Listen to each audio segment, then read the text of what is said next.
If you're still struggling to get your mixes to sound right, like they don't translate or just don't feel finished, you're not alone. For me, there were 3 key changes that shifted the way I mix, and these aren't some trendy mixing tips, but they are foundational moves that shape every mix I make up until today. Let's get into it.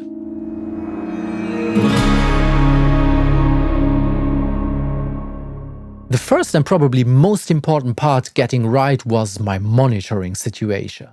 When I started out in 1999, I had NS10s, I had Genelecs, I had a kitchen radio, I burned CDs, went to the car, checked my mixes there, and I was more confused in the end than anything else. Does that sound familiar to you?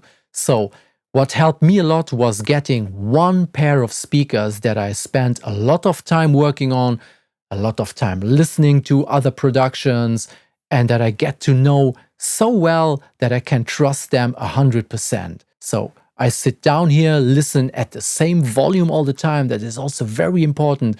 My room is perfectly treated. And then, just get to know your speakers. Rely on that one pair of speakers. They should sound natural. And what do I mean by natural? When I was building my speakers, what we always used to test was good voice recordings that sound very natural. And then when you close your eyes and you listen to the music, you should have the feeling that whoever is singing is standing right in front of you.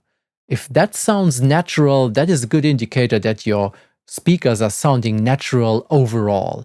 If you have speakers that sound too flattering, then it's not going to be of good use for you, because you need a speaker that is pretty honest and tells you the truth of what's going on. Having speakers with a lot of bass and all that stuff is not so crucial as the naturality. Really have the feeling that whatever you're listening to is not coming out of a box, but is really happening in the room. If you get that kind of situation, then your monitoring is right. Also, one thing I did was slim down my working space. I got rid of the big desk.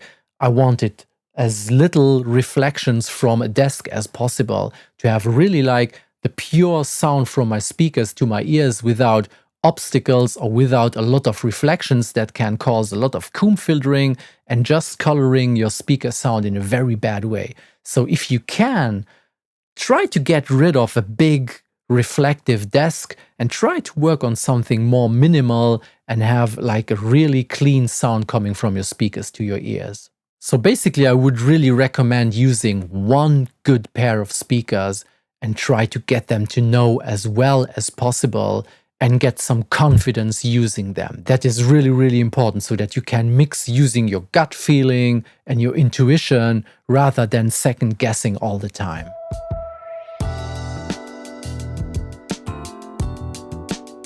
The second biggest move that I made was learning to mix as if there were no mastering. That means that when I start a mixing session, the first thing I do is I load in my master bus, load it with a lot of compression, EQ, limiting, and all the good stuff. I know, many engineers will tell you the exact opposite. Don't put anything on the mix bus, not even a limiter, just go as pure as you can. But let me tell you why I chose this approach and why it really helped me.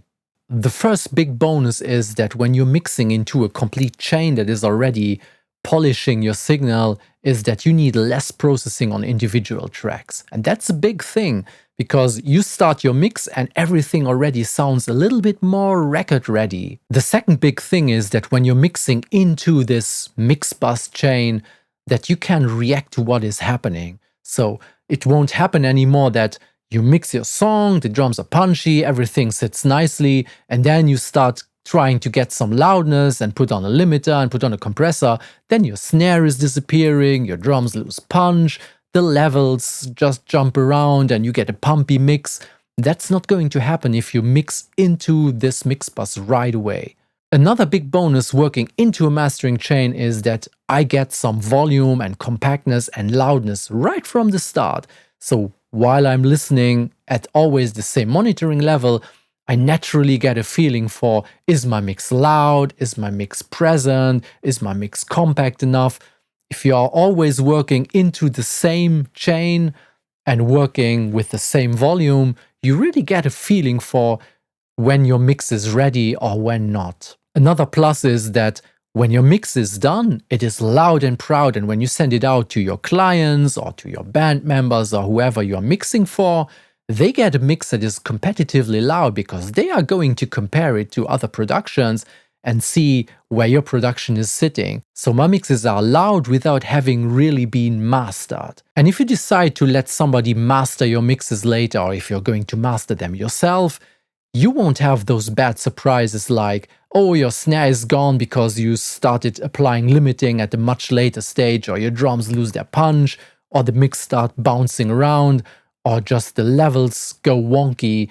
That's not going to happen because your mix is almost record ready and just needs a tiny little bit of work to be really, really ready. And if you're interested in what I use on my mastering chain, I made a lot of videos making mix deconstructions, and I'll link to one video where I go into every detail of my mastering chain so you can see what is doing what and why I chose what I chose on the mix bus. Now, the third thing I optimized over the years was the way I use my effect tracks, means all the reverbs, the delays, and all the special stuff. An eternity ago when I started mixing, I started with a completely empty, dry session with no mastering processing, with no effect tracks involved, nothing.